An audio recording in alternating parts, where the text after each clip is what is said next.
When we read the Bible, we think it's an old book,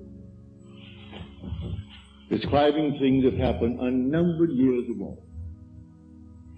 As I tell you, it's contemporary. You read about the flood, and you think, well, certainly that happened unnumbered. If it ever did happen, it happened unnumbered years ago. Well, this morning, as is my custom, I turned on the channel KFAC, that is a radio station. It plays through the day and night, 24 hours a day. Only lovely classical music, so you can read to that music. Only a few interruptions. On the hour, you get a 5-minute bulletin and weather report. But between 9 and 10, always a lovely piano recital, as it were. The great masterpieces played by great artists. And so I can sit down with my Bible and read as I listen to the music. And the one interruption that came today was an ad from the Herald Examiner. And they were advertising this paper as the one paper in our city that gives the facts, only facts, not embellished. No frills, just plain facts, all facts. That's why we should buy that paper, because it can be filled with facts. Well, facts have overflowed the world like the flood.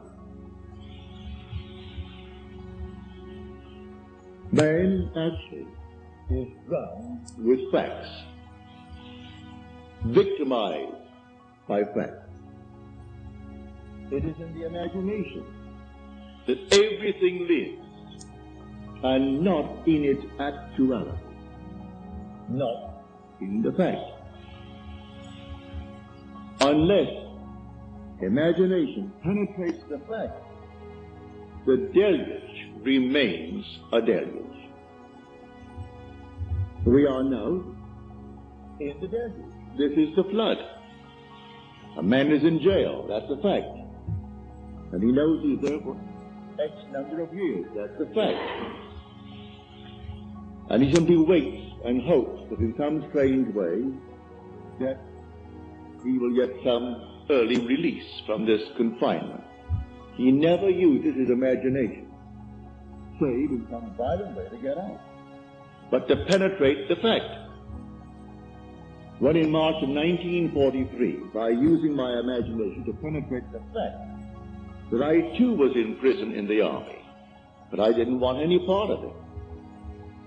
And so I simply penetrated the fact and saw myself in New York City in my own apartment with my family. And in 9 days, I was out honorably discharged in my apartment in New York City. So I wrote a friend of mine who was in the army. He was my age. He was a Freudian, a professional psychoanalyst. But Freud was his background. That was his schooling. And when I wrote him in detail exactly what I had done, I didn't mince matters. I told him exactly what I did. How as I simply physically slept on my little bed in the barracks, I imagined I was simply elsewhere, and the elsewhere was a definite spot in space, in New York City, in my apartment. And what I did, I could feel the bed, I could feel the things in my house. I went about feeling all the familiar objects in my apartment, and I gave them all the tones of reality and all sensory vividness to the best of my ability. And I touched everything, and it felt real. Then I went back to sleep, and then I told exactly what happened to me that morning. And then 9 days later, I was honorably discharged by the same man that had disallowed my application. He didn't answer my letter. Because in New York City, he used to come to my meetings as a friend, because he was so convinced that the Freudian concept was true. But he said, I come to your meetings for this reason, Neville. We knew each other well. He'd come home for dinner, I'd go to his place for dinner, but he said, I come to your meetings because you turn my daily bread into the substance of fairy. I sort of like that, he said. But when I listen to you, I hold the chair And I put my feet right firmly on the ground to feel the reality and the profundity of things. You aren't going to take me away with you. You're going to leave me right here where things are solidly real, so I feel the place under my foot, and I feel the things next to my hand, and I hold on tightly as you weave your story concerning moving off in one's imagination. So he would not penetrate the facts. So when did he get out? When the other millions got out. So he remained with his facts for the next 3 years. I got out in March of 43. He came home to New York City in 46, demobilized as the other millions and millions of boys were. He could not let go of the facts. This is the flood, no other flood. This is the flood. We are drowned with facts, victimized by them. Now, does the Bible teach this story of getting through the facts using my imagination? It certainly does. Well, let me take you into the 27th chapter of the book of Genesis, the first book, the book of the beginning. If you're not familiar with the story of Isaac and his 2 sons, they were twins. Let me refresh your memory if you've forgotten. It is said in the story that Isaac had, that is, his wife had the 2 sons, Rebekah, but he was the father of the 2 sons, Esau and Jacob. It is said that Esau was a hairy one. He came out first. And then Jacob came out second, and he had no hair. He was completely hairless, while Esau was covered in hair from head to foot. But he was the first.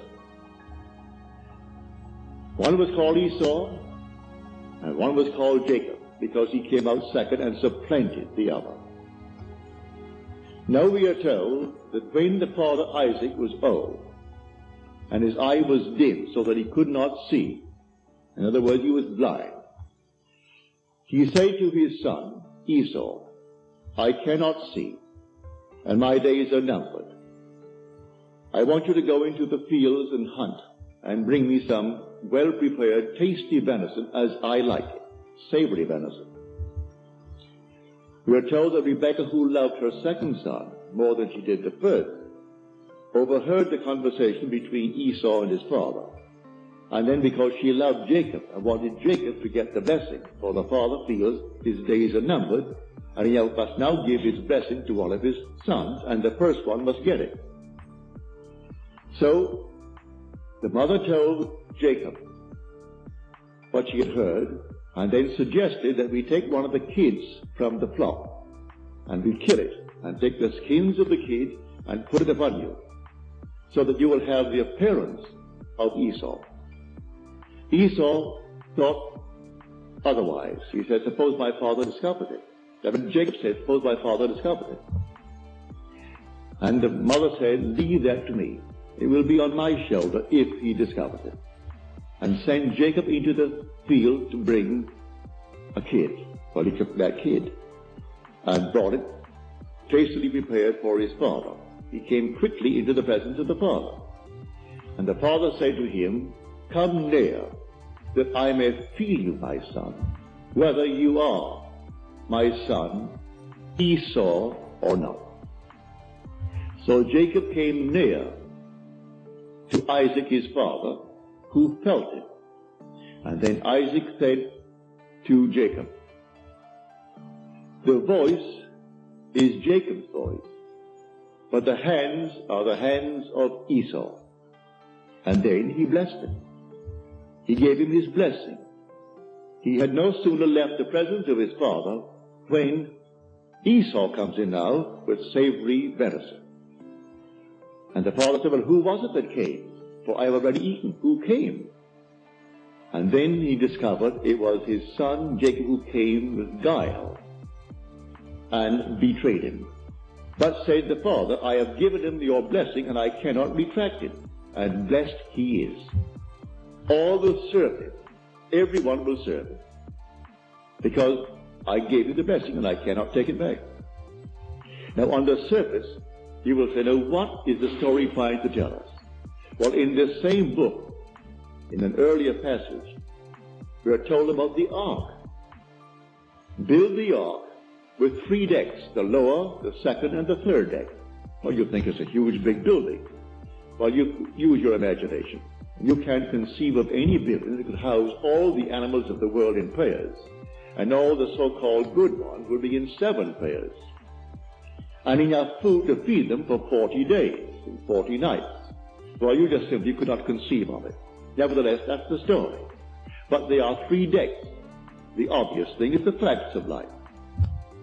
Then there's psychological interpretation of these so-called stories, and then the spiritual consummation of the story. So you have the lower deck, the second deck, and then the third deck. So here is a perfect example of the second deck. This room now is a fact. We're all in the room. It's a fact. But suppose I don't want to be here. Suppose it becomes a prison to me. Can I get out of it? If I know how to penetrate the fact. If I know that I am the ark. That all things exist in the human imagination. And the human imagination and God are one. They are one, not two. I can, in my imagination, penetrate any wall. I can now, without batting an eye, in the twinkle of an eye, I can stand on the street and see this thing without a man standing before it. No problem whatsoever to assume I'm on the street and looking from the street to this platform. But you may say, well, what would that do? Well, let me do it and feel the reality, feel that solidity of the street under my foot and see this building from the street rather than looking to the street from here. If I do it and give it solidity, give it reality, I'll be compelled to go there. This is what Scripture teaches. That is my blessing. I can penetrate a fact.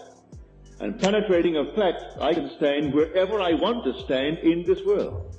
Then the promise is made, wherever the sole of your foot shall stand, that I have given to you. I'm not going to make you a promise and not fulfill it. I've given to you if you can stand upon it. So I actually stood upon my apartment. I actually stood upon that floor. I felt the bed. I felt everything and gave it reality. My friend wouldn't allow himself to sleep in one place and assume that he was sleeping elsewhere, because that is a divided state of mind. He didn't want to become a split personality, and so he wanted to be completely coordinating. Well, he was coordinated, all right, for the next 3 years, all in one little spot in his barracks. And for 3 years he couldn't get out. Because first of all, he wouldn't try it. Because I turned his daily bread into the substance of fairy. And so he did not answer my letter. I've reminded him a few times since. Why didn't you answer the letter? Well, first of all, it didn't make sense. And I don't believe, said he, that really what you did was the sole cause of your discharge. You always question it. Then I repeat it another time and tell him again what happened this time. Well, that would have happened anyway. You do it a third time. You do it a fourth time. Do you know if you did it 1,000 times, he will still say, do it once more. It will always happen as far as they're concerned. It just didn't happen because you did something. These things would have happened anyway. So why do you analyze people then? Then let things happen. We are not the creatures of circumstances, said a man who bears your name, for his first name is Israel. And Disraeli's name is simply of Israel, Benjamin Disraeli. And he said, man is not the creature of circumstances. Circumstances are the creatures of men. He knew how to create things, all in his imagination. So he said, you bear the name of Israel, but you don't apply the story of Israel. If you only apply it, so these things are taught us in Scripture. Scripture is not secular history. This is contemporary. It didn't happen thousands of years ago. The flood is on. And this is the flood. The whole vast world is inundated with facts, like this prominent paper. It's the evening paper, the Examiner. And they're proud of the fact they only print facts. They don't embellish it, No frills, only the facts. Therefore, buy the facts. Well, I can buy the facts. And they go all over the world to find frightening facts. I'm not denying that he didn't kill her. I'm not denying that he did not receive a sentence of X number of years. But when people ask anything of me, I'm not concerned about why it happened. What do you want? And I will simply apply my imagination lovingly on behalf of that request. I don't care what brought you to that state. I am here to simply get you out of the state. What do you want? All through the Bible, what do you want? He didn't condemn anyone. The woman taken in adultery, he didn't condemn. Then what do you want? Go and sin no more. He didn't call the act of adultery a sin. If she called it, or they called it a sin, all right, call it a sin. Therefore, don't repeat it if you call it a sin. But sin is simply knowing what to do and not doing it. That's sinning.